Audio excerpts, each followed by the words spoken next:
Erik Davis, who is here now, is without Erik, we would never have had the Palenque Norte lectures. When I came up with the idea in 2003, he was the first guy I contacted, and he said, well, that's kind of crazy. I think I'll give it a try. And because I got Erik on board, the other people all signed up. So Erik has had a lot to do with this. He came to my mind, my notice first, through Terence McKenna.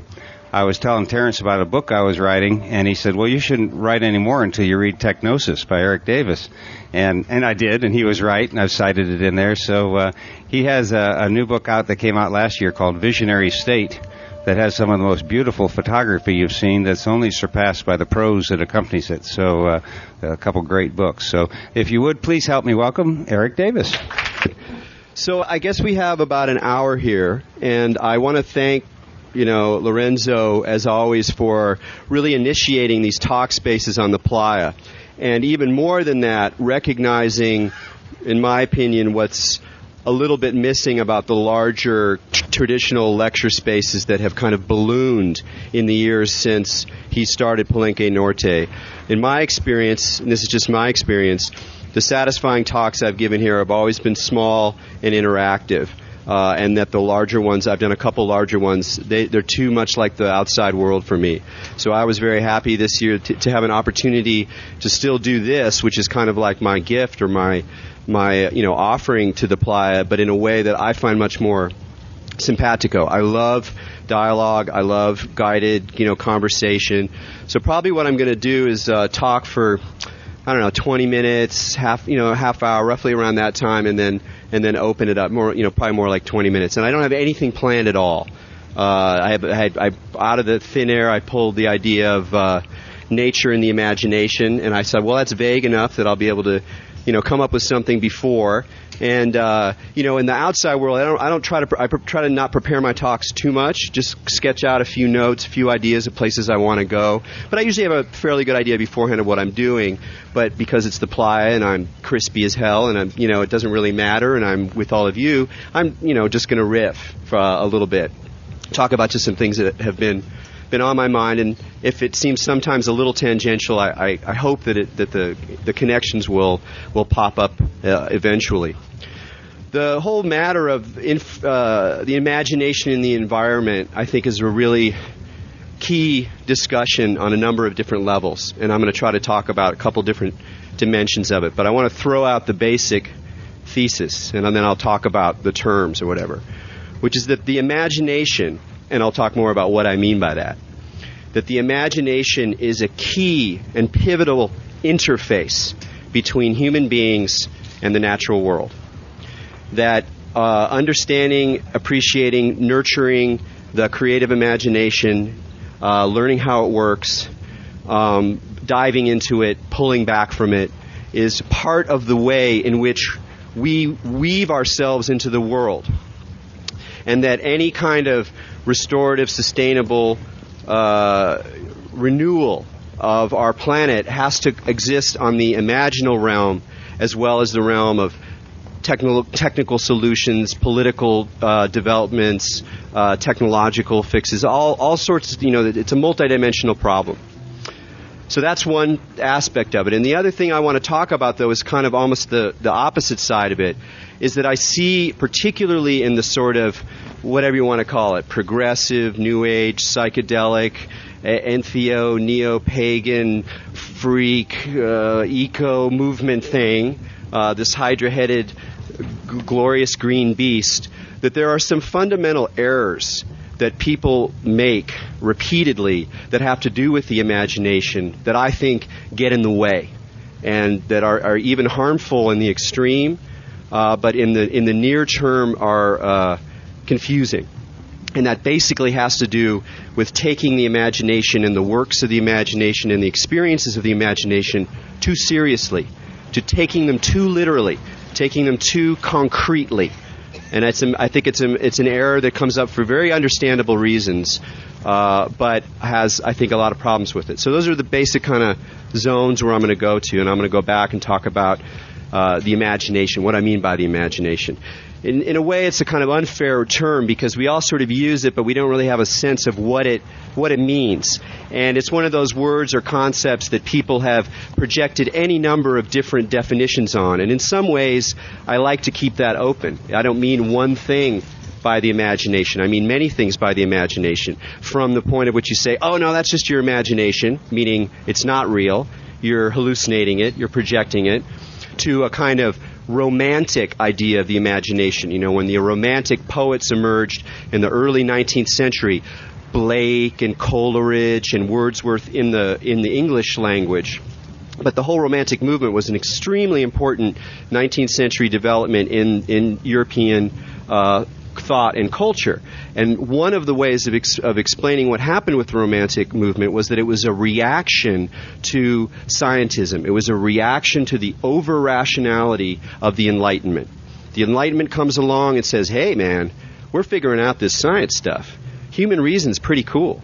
You know, we don't actually need to accept the inherited structures of medieval reality, whether it's the church or princes or old medicine that doesn't work, old science that doesn't work, that all of these things can be changed in an essentially secular or anti-Christian way, in many ways, that these things can be challenged because we have reason and we have the ability to build systems and science and to be clear about why things happen. And it's really that idealistic movement of the Enlightenment that gets going the modern world, modernity, the world that we live in, the world of capitalism, the world of technology, the world of electronic media, that all kind of emerges from the matrix of the Enlightenment. The Romantic movement in the 19th century was kind of a reaction to this. And one of the key elements of it was this great emotional feeling about nature. So that what you find in a lot of Romantic art and literature and philosophy is an idea about nature that is more mystical, more poetic, not particularly rational. So it's this tremendous resource inside of the Western tradition, inside of our own Euro-American background, that kind of lays the groundwork for this engagement with nature through the imagination. So what more can we say about the imagination? So now I've said it's like that on a simple level where you see something that's not there, you visualize something that's not there. Then it's this whole kind of cultural movement.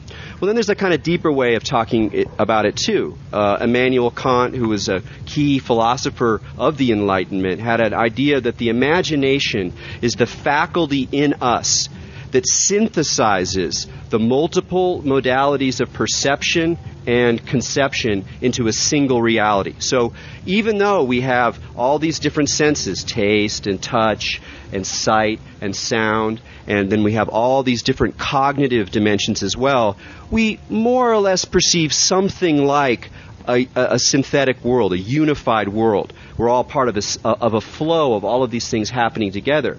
And he said the imagination was that human faculty that allows all those different dimensions of experience and perception to cohere into something like our experience. So the imagination is really the core, the source, the matrix of our multidimensional experience. And the part about this that I really like is that the imagination is synthetic. I don't mean synthetic like artificial. I mean that it synthesizes. It brings together different dimensions and different modalities into something like a whole, to something like an image or an idea that can draw in these different aspects of being. So that's another important aspect of the imagination. And finally, I want to talk about something that I could call the creative imagination. And here's where we really get into stuff that's, I think, key about spirituality, about psychedelic experience, about non-ordinary experience, and in ways that I think are really important right now in terms of environment, in terms of the development of media and such. So what do I mean by the creative imagination? What do I mean by the creative imagination? Well, we can think about something like, what is a work of great imagination? What's something like, when you think of that has extraordinary imagination to it. Moby Dick, sure. Lord of the Rings. What's that?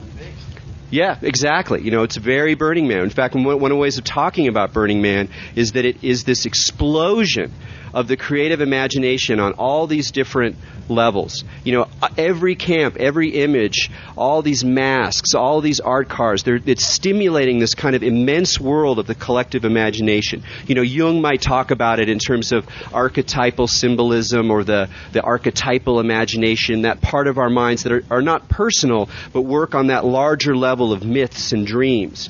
You know, sometimes you have dreams that are really ordinary and you're just kind of wandering in the city and you're anxious and you can't get something done and somebody takes something from you. And those are just kind of very ego scatter dreams. And then you have these other dreams that maybe the colors are clearer, maybe there's more of a myth structure to them. You feel like you've actually encountered something. You see a being. You go to a magical world. These are kind of the signatures of this larger world of the creative imagination, which you can think about in Jungian terms. But I want to keep it more open. I want to keep it more creative. And that's kind of my key idea here, is that the creative imagination is incredibly important in our personal lives, in our visualization of a possible future or possible futures, in our understanding and experience of spirituality, but that it's creative, like we say creativity, like with music, like with art, like with poetry, not like religion. Or rather, there's an aspect of religion that is like the creative imagination, but only an aspect. And that in one way of even describing what happens with religion is that the creative imagination becomes concretized and dogmatized into a system. And then people use it as a fixed model of reality to guide their senses of what's going on. I think that in some ways this can be very helpful. I think in some ways we all do this, even if we think of ourselves as being secular or open-minded or not religious at all.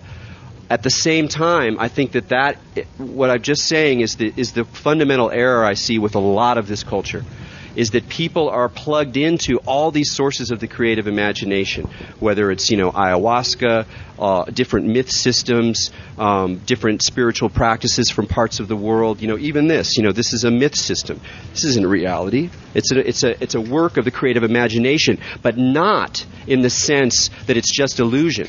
Not in the sense that it's just, you know, something somebody made up one day and everybody believed it.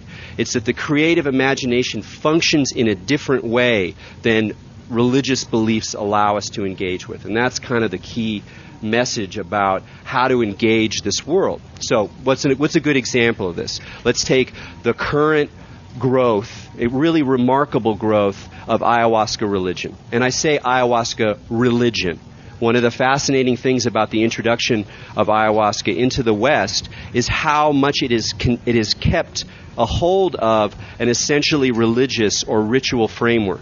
You know, unlike mushrooms, unlike LSD, which had those dimensions, people took them in those ways and continue to take them in those ways. But for many people, the encounter with these substances is in a very random situation. It's at Burning Man, it's at a Grateful Dead show, it's with a bunch of your friends when you're 15 in a field somewhere. Ayahuasca is different.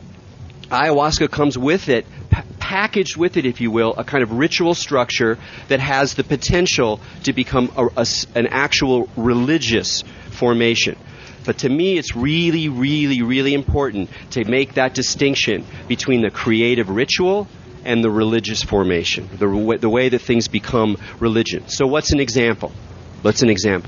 So you have, you know, you go to an ayahuasca ceremony from the deepest heart intention. You want to clean your life so that you can become a channel for light and for improving the world. And you go and you have an encounter with a snake being, or you have an encounter with the jungle. You have an encounter with the sort of creative other world of light beings, whatever it is. Now, that's great. That's amazing. What juice. It's like having one of those dreams that you wake up with and you feel like you've actually learned something, that you've actually changed. How remarkable that you can just have an experience that changes you like that. But then it's the next day. You're back in the world. What do you do with that? How do you concretize that? How do you bring that into your life? How do you integrate that into your life? And one of the things I'm saying is I think there's that whole integration thing is difficult. People want to integrate with it around an answer. What do I do? Who am I? What is the nature of reality? But I don't think it works that way. I don't think the creative imagination, and by that I very much mean the realms one encounters in intense altered states, whether through meditation, whether through trance work, whether through vision questing, whether through infusions, in any situation. The material you encounter there is of the stuff of the imaginary. It is both full of meaning and full of imagery, full of history and tradition and the patterns of human thought and human experience. But it is also empty. It is also pixie dust. It is also fairy tale. It's not what you think it is. And by trying to concretize it into a belief structure, into a way of organizing your life, I think that sometimes, not always, but sometimes we trip over it. We make a mistake. And one of the ways of thinking about the mistake is that we want it to be, again, we want a single reality. We want a single explanation. When the reality is multidimensional. We strive for integration. We strive for coherence. But coherence and integration are not in the field entirely. Parts of it are, parts of it are a chaos, a multiplicity, many different perspectives commingling, crossing each other, and we move between them. We move against them. We're, Burning Man, you can talk about it from a purely economic perspective now. It's very obvious that this whole thing is being transformed because of money. And living in the kind of culture we do, we are encouraged and we have the capability of seeing everything we do in terms of consumption and money. Everything. But that's not the only reality. That's not the only thing that's going on. And you can go up layers and layers, anthropology, politics, personal experience, and you get these different models, and then it's like, what do we do with that? We want integration. We desperately want integration. And that's part of what we do, I think, is to integrate. But we also embrace chaos. We also live with ambiguity and uncertainty. And we will always live with ambiguity and certainty as long as we are in an even remotely human world. I think the other realms are full of ambiguity and uncertainty. One of my strongest sort of visions of the other world was that, and this is sort of a common science fiction story that you come across, itself a good sign that these spiritual and mystical experiences sometimes seem a lot like, science fiction, like fantasy, like the stuff of the human imagination, not necessarily reality. One of these visions was like, the Earth is just about to become conscious, and all these interdimensional beings are hovering around the planet, and they're watching us go through this gestation process, and we're going to be born into this new cosmic consciousness. But that cosmic consciousness, actually, it's kind of a lot like Burning Man. It's like full of all these weird characters who have their own stories about reality, their own perspectives, and they're trying to draw you into their trip. Do you want to go with these people? Maybe you just need to make alliances. It's a tricky world. You don't get the answer. You don't go, now I've achieved God consciousness, and we can just drift off to eternity. It continues to be the same world of difference and ambiguity, multiplicity, and that's what the shamanic world is about. The shamanic world is not about encountering the great goddess who's going to give you the message about what you should do. The entering that realm is to become accustomed to the way that multiplicity and ambiguity and different ways of looking at the world are manifest on that level as well as this level. There's a great story that Michael Varner tells. Michael Varner was an anthropologist, straight anthropologist, went to Colombia, Venezuela. I'm blowing it, but he studied the Jibaro, so I don't know where the Jibaro. Correct. They're in Ecuador. Okay, so he's studying with the Jibaro, and he's young guy. He has his first ayahuasca experience, and during his ayahuasca experience, he encounters these tall, evil, black-winged bat creatures who say, yes, we are the lords of the realm. Praise fealty to us. And he was freaked out. He, wakes up the next day, whatever, a couple days later, a week later, he runs into some missionaries. And he tells them his story. And they're like, yeah, man, that's devil stuff. You're entering into the realm of devils, and you are seeing the fallen angels who rule that world. That's one reality. That's one aspect of the creative imagination. Never think that Christianity is weak on the imagination. Not at all. The astral realms are full of all of the forms of human culture and imagination. So anyway, he gets this download. He's like pretty freaked out, right? It's kind of intense. So then he goes to the shaman. He's like, we met these black-winged bat demons who said they rule the realm. And he goes, those guys? They're always saying that. So right there, you see that difference, you know? You see that difference. For the shaman, they're just some characters that are in this multidimensional realm. And what you learn as a shaman is a kind of amoral, not a good, not a bad, but an amoral way of moving through and engaging this very complicated world with many things that are going on. And I'm happy to stop here for the sir over there. Do you want to get him on a mic? We're trying to get the generator going. Oh, okay.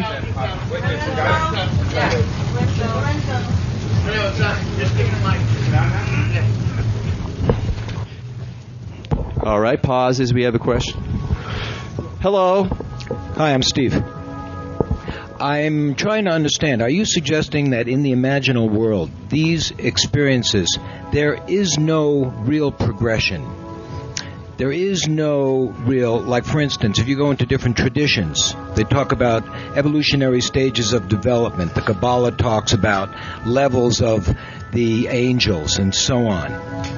Are you proposing that in this imaginal world there is not, in fact, a real game going on for the evolution of the human spirit and soul? Or is it possible there is something real going on and that we all roads lead to Rome, so to speak?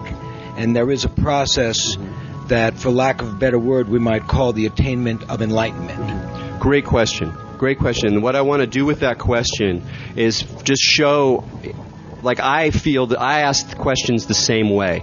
Like, you know, is this just constructs of our consciousness because we're programmed apes with culture, and so we think in symbols and ideas, and so in these realms our own, you know, programming is kind of fed back to us in this intensified state that we misidentify as spiritual or mystical or true. And on the other hand, you say, but what if it's real? I mean, what if it's like real? Like all of this stuff that we're encountering is an invitation to progress and to evolve. And what I'm trying to encourage is a space in between those two. It's a space of holding lightly the claims of these other realms. And part of that comes about not because I don't think that there are ways that the imaginal world leads you to evolve, to grow, to encounter one realm and then move on to another realm, like the idea of the Bardo, or the idea of Dante's Inferno, or the idea of levels in the Kabbalistic system. Or let's just say the true unity of all of the true unity of humanity, the unity of the universe, the eternity of non-being, these things that we can read about in different traditions, and if we're fortunate enough, have moments to glimpse them. Right. Yes. Is there reality, is what I'm asking. Right. I guess in a way that actually brings up a slightly different question, which is that I think a lot of times because of for a lot of good reasons, that we have a sort of inclination to seek that unity, that sense of the oneness beyond form, that's eternal. And that, you know, some systems place a great deal of emphasis on that, you know, Hindu Tantra in many ways. But the imaginal realm is kind of a different, it's a median, it's a middle place. It's not the same as what I'm talking about. No, it's not the same as what you're talking about. I think that what you're raising are, in a way, it's a different discussion. And it's more difficult, in a way, to get rap language around some of the things you're talking about. And I do believe that the imagination is, again, an interface to those dimensions that are so beyond normal human consciousness that we're not really able to get our hands on them. But we can get our hands on Kuan Yin. We can get our hands on a rainbow bodhisattva. We can see a tanka on an image integrated into our visual imagination and use that or have that arise inside our minds as a guide. And that in many ways what these traditions are doing are training our imaginations in order to be able to engage with this world.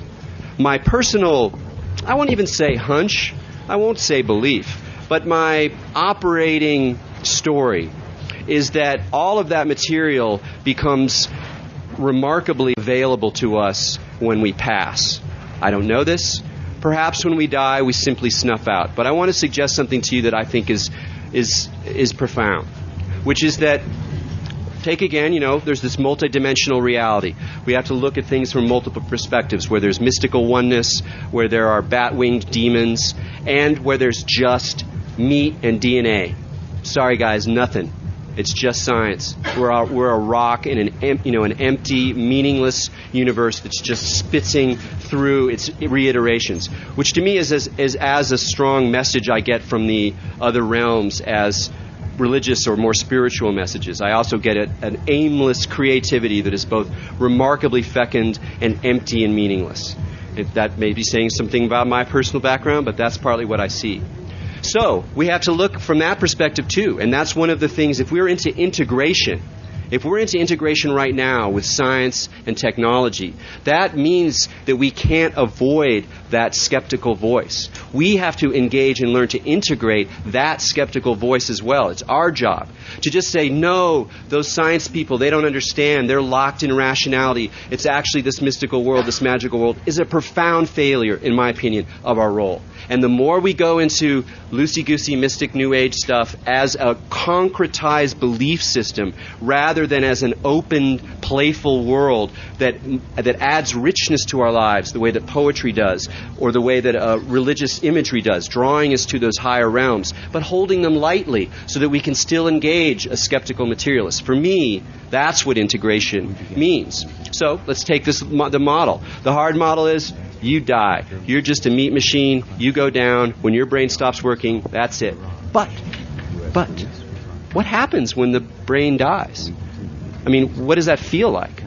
I mean, presumably something feels like something, unless we're completely blotto. That something feels like something when that brain goes. So let's just suggest, as an operating possibility, that we do just die as DNA robots, but on the way down, the entire apocalyptic, revelatory explosion of all of consciousness and creation occurs to us individually. Each person's death is the last judgment, is the final revelation, is the injection into the multidimensional cosmic field. And that part of what, and maybe at the end there is some spark that passes on, I cannot say. But in a way it doesn't matter. I mean, don't you want to be ready for that? Don't you want to be like, okay, ready to ride? Let's check this out. Let's see what we can do as we shut down or as we, hurtle into these dimensions. And that even something like Burning Man is very much about that. It's Bardo training, there's all these portals, you don't know what to go, there are these blinky lights and these strange creatures, and, what am I motivated by? Am I hungry? Am I fearful? Am I on a dark trip because I lost my lover along the way and I don't know what's going on? Or am I able to ride? Am I able to engage the people who are on an individual level? This person, I'm going to hang with them. I'm going to have a resonant connection with this person, or this place is what's drawing me. What is the intuition that draws you into those things? And so for me, this way of looking at death is for me a personal, and I'm not suggesting it for you, a personal solution to the problem of religious and spiritual practice. Because I don't care if it's not true. I don't care if it's just a belief system. The skeptic to me is like, sorry guy, I mean, maybe I'm wrong, but why not? Why not prepare for that last 12 seconds or 20 seconds or minute and a half of the entire universe going up in some explosive, remarkable, wonder. So for me, that is a way of integrating these different dimensions about religion, about mystical experience, and about the reality of scientific explanation, the tremendously productive engine of creation that is technology and science, that is exploding at remarkable rates, and that will continue to drastically transform our material experiences unless we just, go down in a pile of embers. So that to me is like this expression about the creative imagination, and I know I've been going on a little bit, and I'll do one more little final link, which is to bring it back into the question of ecology and environment, which is really, in many ways what we're doing this year. And I'd love it if some of the questions or people's comments, I'd love to hear people's comments about the green theme this year. I'd love to be able to riff on that because it's something we've all shared together. We all have our perspectives on, and I think it's this question of environment and imagination and creativity is a really interesting way to look at this year. But what I want to say is that just as the tantric deity, the bodhisattva, can be seen as a kind of interface, almost like a visual interface panel that you're navigating in order to engage these higher realms that are very difficult for human beings to experience directly. That so too does the imagination offer us an interface with the earth, just the earth, the material earth. We grow up in the earth as, post-apes, evolving, and as culture evolves, as we learn to sort of separate ourselves in this weird way from nature, so that even if we question the terms, we can all existentially recognize the difference between nature and human civilization. We might go, oh yeah, ultimately it's all one thing, it's just like ants building an anthill. Maybe. But I think that all of us have a sense that there's some kind of tension there. There's some kind of difference. But as human culture became created, it's being created absolutely in the context of nature, of the flows and patterns of weather and animals and beasts and life and death and smoke and clouds and dust and the whole material reality. And that much of what we yearn for and why we turn to paganism, why we turn to entheogenic experience, why we turn to fantasy literature, why we turn to all of these things, is because we have a longing to restore that interface, that connection between human culture and nature. You're not going to get the great goddess telling you what you're going to do. What you're going to do is stir up this big witch's brew of the imagination. Icons, images, strange synchronicities, weird patterns at the edge of your field of vision, maybe even crop circles. But don't go around thinking the crop circles are real and made by higher consciousnesses that are here to do X or Y or whatever the guy who's telling you about crop circles thinks.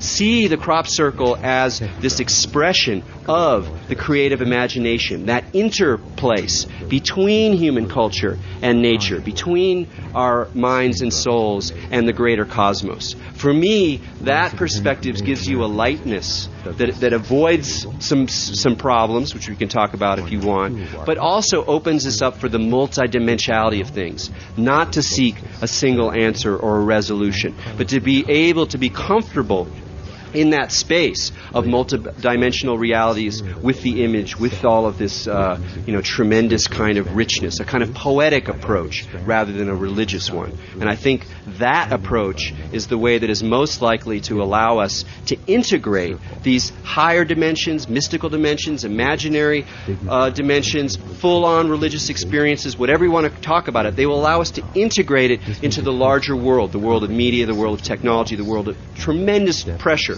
tremendous change, tremendous terrifying things going on, rather than going off in our own bubble and saying, okay, well now I've got my answer and it's about this other way of looking at the world. But to throw ourselves back into the chaos and in the stew with this deeper, richer sense of a collective imaginative force. So I think I'll stop there. I try to throw a bunch of stuff out there so that people get all juiced up and start talking. So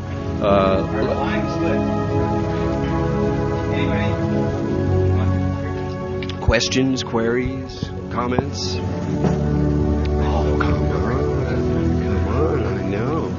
Green Man, what do you think? Dumb? Cool? What about Burning the Man? Let's get the obvious stuff. Burning the Man, how'd you feel? Were you here Monday night? What did that do for you? Nobody. All right. It's temporary anyway. What's that? It's temporary anyway. Definitely. Yeah. Green always seems like money.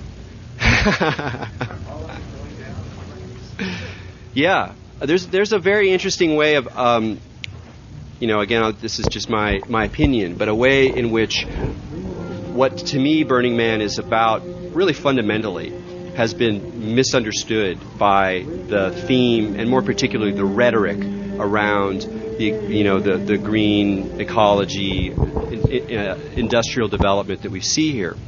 And so here's the basic idea that Burning Man is essentially about useless expenditure, excess, waste. We're like, oh wait, that's not green, that's not eco, that's not what we're about now. And you're like, that's a good impulse, it's a healthy impulse. But it also ignores to me something profound about human societies through all situations that is both delicious and delightful and very dangerous and scary and weird. And what that is the idea that in human culture, there's always kind of an excessive force. There's like too much desire or too much productivity. There's an excess in our evolution. Yet we're moving forward. We're constantly changing, and there's kind of a too muchness, and we don't know what to do with it. We can't just sit with it. So we have to burn it. We have to destroy it. We have to sacrifice it. And this is the deep meaning of sacrifice. That sacrifice is more important than the gods. Some anthropologists even say we invented gods to explain why we sacrifice, why we take things that are of value and use, that we either find that are rare, that we put human labor in, and destroy them in a festival of joy and Dionysian excess. Why do we keep doing that? And if we don't do it old school style, dancing around a fire, guy with horns comes out, gets a little kinky, whatever it might be. If we don't do it that way, we do it with war. Or we do it with the absolute insane pressure on all of us individually that is laid upon us by, consumer capitalism, where we're constantly consuming in this endlessly excessive way. And that one way of talking about why capitalism won and why it works is because it is the system of production and reality transformation that is most keyed to this need, neurotic, mad, glorious, to expend uselessly, to have too much and not to know what to do with our too much. And so what happens out here, what grows out here, what has grown out here throughout the entirety of the festival, not just in recent years, is this incredible waste. Hundreds and hundreds of thousands of dollars burned, spent in this goofy, hedonistic, tacky, amusing, kind of empty, kind of crass, kind of glorious festival of madness and craziness and human creativity. And so, great. I think that's one of the things we're doing here, and I think the difficulty of that is what's glorious about it. The way that we have to look at it and go, God, this is kind of absurd. I can't believe I just spent a month preparing for this crazy thing and all this money, and then I come out here and it's like, what am I doing? That is part of the lesson of it. That's the transmission of it. And that comes when we look at this green theme. So the problem with the green theme to me is that it does not acknowledge that dimension of uselessness, of unhelpfulness. It wants to capture the creative energy here and say, no, this can all go and create solutions for the sustainability that we all have to attain. And we're now all completely infected with all of that idea and all that fear and anxiety that's called up, that we want some technological solution, we want to change the economy, we want to take capitalism and make it green and sustainable, and all these things. Yeah, we all share that, and I recognize that. I think it does have to happen. It's obviously something we need to do. But again, reality is multidimensional, and one of the other things we do is to deal in a healthy way with useless expenditure, like the Northwest Indians who practice potlatch. They came from the Northwest Indians were really rich as far as, people in the pre-money world were. They could kick back, reach down in the stream, get a bunch of salmon, the weather's nice, it's very fecund, there's copper, there's a lot of good stuff around there. It doesn't take them too much work to become wealthy. But what do they do with all this wealth? Well, they developed a system of the potlatch where you go and you destroy your wealth magnificently in almost a kind of game with other people who have wealth. Like, I gave you this amazingly expensive, copper icon, or I destroyed it in your name, or I, have 100 deer, we eat it all at once. I eat all my wealth at once. And now, in a sense, you're obliged in an almost competitive economy to outdo me. This is what we do. This is what we do. We're always kind of pushing it a little bit. Oh, look what they did. Oh, look what I did. Oh, I'm going to do the next year. This is going to be this. It's this kind of glorious game, both of sort of creative competition and a personal glorious expenditure? How can I take my whatever resources I can, or the resources of friends of mine who actually make money, and like hook up and do it in an amazing way? And that to me is just a profoundly important thing, to figure out other ways of doing that creative excess other than war, and terribly manipulative popular culture and consumerism and all the other ways we practice sort of useless expenditure. And so there's something really, I find a little hollow about the attempt to kind of plug this culture into a productive, efficient, economically sustainable new culture of eco-transformation, which again, I'm for that. I think it's great. But if we think that that's all we're doing, I think we're not only missing something, but we're also letting in too much of that logic, too much of that corporate logic. So, I'm kind of a little old school on this one. I'm like, well, this is all corporations anyway. I heard Larry Harvey and Brian Doherty were talking about the green thing. It's like, look, we're all imbricated in corporate culture anyway. All our cars and our water and our food, it all comes through corporations. And it's like, yeah, that's just one dimension of reality. There's another dimension in which we're creating on the fly some kind of other space where something else is allowed to happen that doesn't have a reason. Capitalism, there's always a reason. I can create the most bizarre, weird, freaky, countercultural circus, totally crazy. I put it on the road, I want to brand it, I want to have a revenue stream off it. That's fine, that's what we do, that's the world we live in. I'm not saying that that's bad or evil and we have to destroy capitalism. By no means, get me wrong on that one. But we make an error when we think that that's all that's going on. And so it's kind of interesting to see how that works. You have the Green Man, and then you have the crude awakening, this derrick that's going to destroy an extraordinary amount of fuel tonight. Yay, glorious, sorry, it's... Yeah, Eric, I've been thinking about this Green Man thing, because I remember last year when they announced it, everybody... the buzz went around because they announced it early, and everybody saying, well, that might be interesting. How are we going to do that? And then later on they announced this, the trade show out there. And like most people, I thought, oh, there's a slippery slope, And until I saw the trade show, which is slightly below the quality of a good high school science fair, or a bad high school science fair, So I was really, really relieved to see there wasn't much out there. And, every year the theme is controversial. Half the people don't follow it and have to. And I've never seen such a controversial theme where everybody thought, boy, that's really that's good. And I've never seen more people ignore it. To me, it seems like there's no theme this year except the man's not blue neon, which is fine with me because, I think it's kind of absurd to say this is a green event. However, we are at the first time someone's been arrested for arson in Black Rock City, so there is some their history made here anyhow. But it didn't seem like a green event to me. Any comments at the end, John? I was just going to say it's sort of in the same line that you're saying about people kind of misunderstanding what Burning Man's about. The general public or the people who wouldn't come to Burning Man might look at it and view it as this horrible waste, that it's just a horrible waste. And so sometimes I've heard, I think Alex Gray said to me something when he first had heard about the festival is, well, do they have to burn the art? And there's that struggle with, wanting to create and not wanting to destroy what's being created.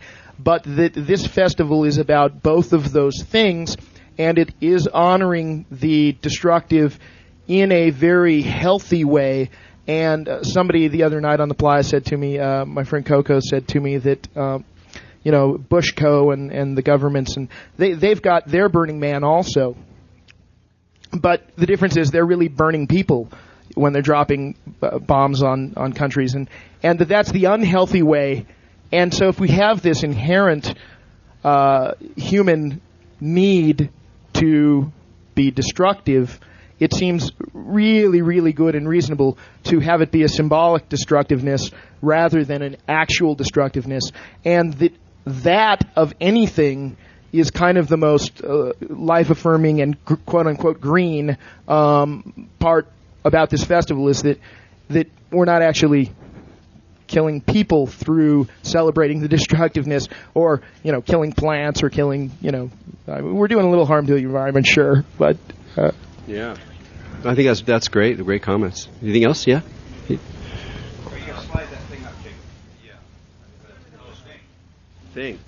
The on switch. I guess the term in my mind is efficiency. I really appreciate these do-it-yourself tents, for example, that have to survive in these rugged conditions, and somehow I have been appreciating this interest in the Green Man to take it to the next level in this most extraordinary, celebrating the technocratic opportunities that the genius that comes here can offer in terms of techniques that improve our efficiency, our elegance, as we bring our water, we bring our power. Why not do it better? I learned from the people distributing the solar. I don't know the company name, so we don't need to name it. That Burning Man was using all these diesel generators and way overkill. Just tapping 10% of the power they were bringing on, and yet burning all the diesel, and just totally unnecessary. And I do see Burning Man as a smart, bright, creative place. So why not work on it on that engineering level? So. Yeah, I think I totally agree with you. I mean, it's a really hard thing to wrap your head around, because that is part of why we come back as well, is that all of the practical problems that we face and this competitive need in a way to improve them, and I mean that in the best sense, not like, I want to beat them, but like, God, they did it well, I want to do that. We all have that feeling, I didn't bring this, or that person had this widget or that solution to this little technical fix, and yeah, you can ramp that up in a way that and it is being ramped up in an extraordinary way, and to bring in that kind of logic. The problem I have is that when you are not conscious of what is introduced, when that process, that feedback loop becomes, I'm not going to use the word commodified, I'm just going to talk about when it becomes intimately linked with money and companies. And we all have our own relationships to corporate logic. We're all parasites in some sense. Some of us work deep within it, and we make our compromises, and we find our soul in the ways we do. Some of people here work very far away from it and can afford on one level to be dismissive of it, but can generally not afford a lot of other things because they work outside of that economy. And the Burning Man is a remarkable, very, very unusual blend of people with tons of money and people with very little money. And that's one of the key dimensions about the festival people don't talk about very much. You could call it class. It's not quite the right term. It's more about like economic style or lifestyle. And, it's always, not always, but it's since the mid-'90s when internet entrepreneurs started to come out here. It's always been a place both of this kind of technological, people who are in this technological excess, this incredible creativity, inventiveness, coming out and interfacing with weird meth heads from Minnesota who drink beer and ride bikes all the time and don't want to work, and that dimension is really key. And what I think was what I felt was missing in this kind of embrace, more open embrace, was an acknowledgement that there's something really classist in that as well. That even though entrepreneurial capitalism allows anybody to start a company, anyone with a good idea, it doesn't really work that way. That's not how class works. That's not how capitalism keeps its own going. Yes, it can happen, but it often doesn't happen. It can happen with art, too. You have a total outsider character, starts making amazing stuff, it catches on, they're able to make a good living off of it. Great, no problem there. But there's also a lot of people who are never, ever going to enter into that economy. And that part of the kind of instinctive revulsion I think a lot of people felt towards the trade show was that it was kind of silencing, demarking, segregating people who are comfortable with entrepreneurial capitalism and the logic of it, the extraordinary transformative power of it, and I totally support that and agree with it. But I feel like I'm kind of here for the other side, for the sense that something is being marginalized and something is being lost by sort of offering that route as kind of the way forward for everyone or for enough people. So I completely agree with you. That's an extraordinary petri dish to continue to transform, to use the technical challenges and the environmental challenges of the playa as a kind of petri dish to develop amazing solutions that can spread virally through the internet, through networks of small, ethically conscious, companies. Great, no problem. But there's something outside of the efficient logic of capitalism. And, this is like a really profound question when you talk about environmental activism. Okay, there are tons of people in the world who are that's their number one goal. They're like, we are screwed, and all of my efforts are going to be towards making the situation better. But what's funny is if you look at how those people think about the world, they're in some ways extraordinarily contradictory. On the one hand, you have people who are essentially scientific and technocratic, who see it as a technical problem to be solved with technologies, with new bureaucratic structures, new, all sorts of mechanisms in order to engage the fundamental problem that's going on. This is a view that says, well, I'll say the other thing first. On the other side, we have a kind of profoundly spiritual, or at least cultural, attempt to create a culture of ecology, whether that's through alternative medicine or through organic food or through a sort of multidimensional, almost poetic relationship with the world, with nature, with animals, with the spirits of the old ones, with ancient ways, with old traditions, and to bring those things back alive as a way to create a more environmentally sustainable or environmentally conscious, ecologically focused way of seeing the world. And in some ways, in some fundamental ways, those two approaches are very divergent. And they're divergent in a way that's sometimes unhelpful for the environmental movement. Because there are people, tons of people with power in the skeptical, scientific, technocratic world who are like, keep that woo-woo stuff far away from me as possible. I'm not going to be engaging you on that level. And on the other side, if there is not a creative, rich, sustaining, nurturing culture that gives us a framework to encourage us to do these healthier things and to engage with more environmentally sustainable techniques and approaches, then I don't think it's going to work very well. Or if it does, it looks like some kind of creepy UN green fascism stuff, which is definitely a possibility. So both of those things have to happen. And and that's a good expression of the place that the imagination really plays in a major role. When is the imagination appropriate, and when is it not appropriate? And some of the best organizations and the best companies and the best individuals who are out there working, people with tremendous productivity and intelligence, on the same time they're able to interface with that rational, technocratic reality, speaking only about solutions, about efficiency, and then on another dimension you realize that they're plugged into the ancient circle of 13 moon grandmothers or whatever it is. Some deep, mythic structure that gives them the soul strength to be able to deal with this world. And that Burning Man is trying to do its own version of that integration. So maybe you have some ideas on integration. What can we do to resolve this dilemma this green dilemma that we have here on the playa this year? Yeah, that's a tough one. I tend to not.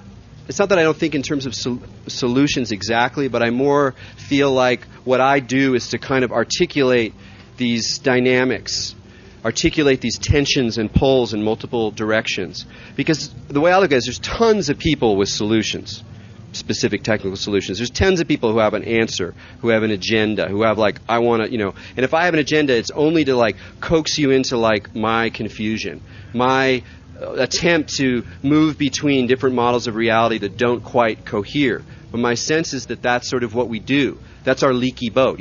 I had a great professor in college who was also a Christian preacher, but a radical black, radical Democrat.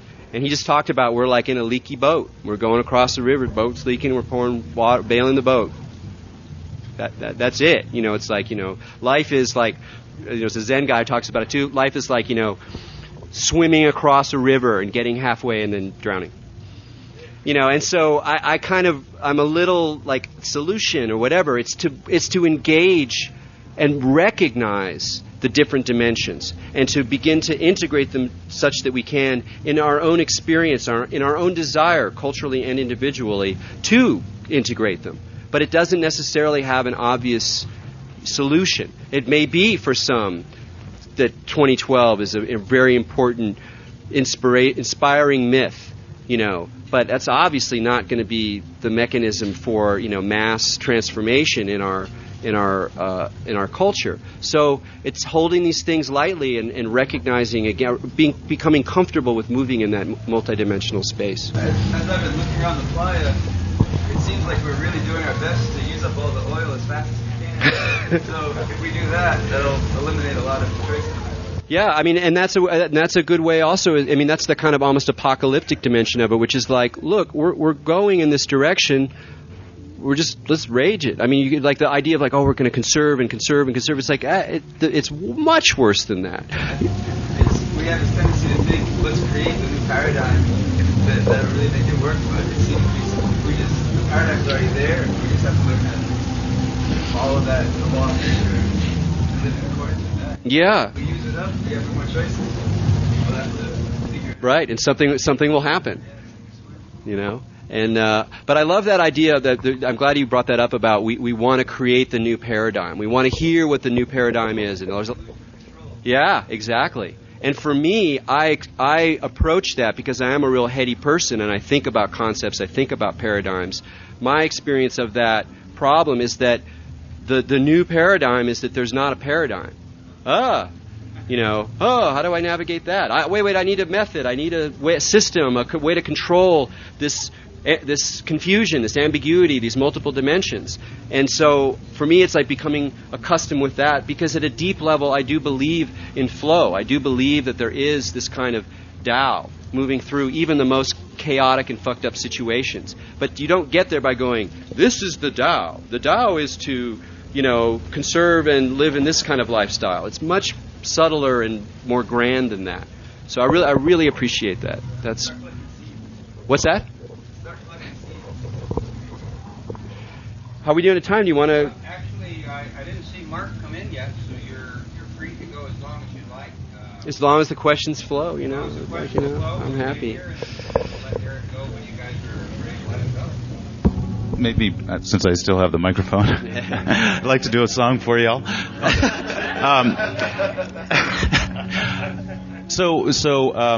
I'm interested in this notion of flow and going with it, but maybe the evidence perhaps is there that we are getting into that apocalyptic place. So does that mean we just work with accepting that we may well push ourselves out, before we manage to get through to that point that we don't have more choices and carry on? We may just blip out, right? And we just say, all right, that might happen. And yeah, for me, I can't really. Well,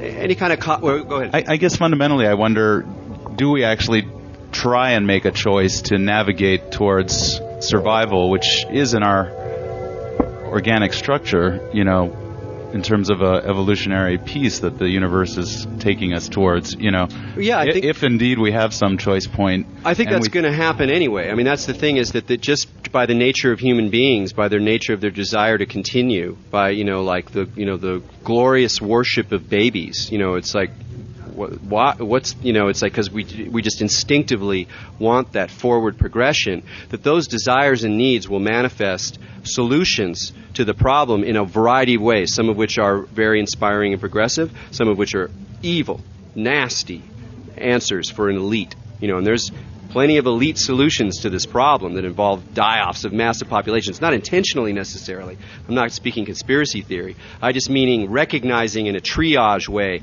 that a lot of shit is going to go down and that the best way to keep humanity going are much more focused ways of distributing resources. So there's going to be all sorts of solutions on that level, I believe.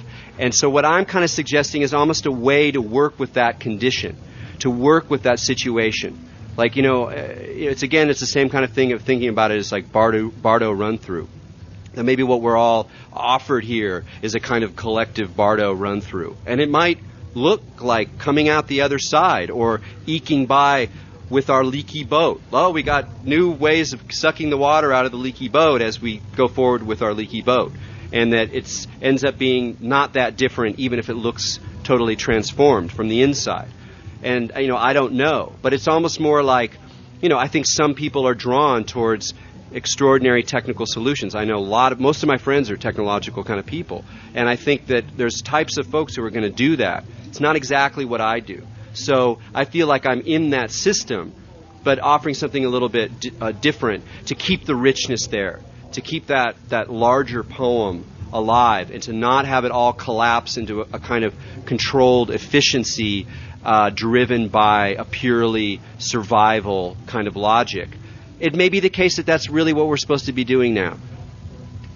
But, for me, that has to have that deeper dimension.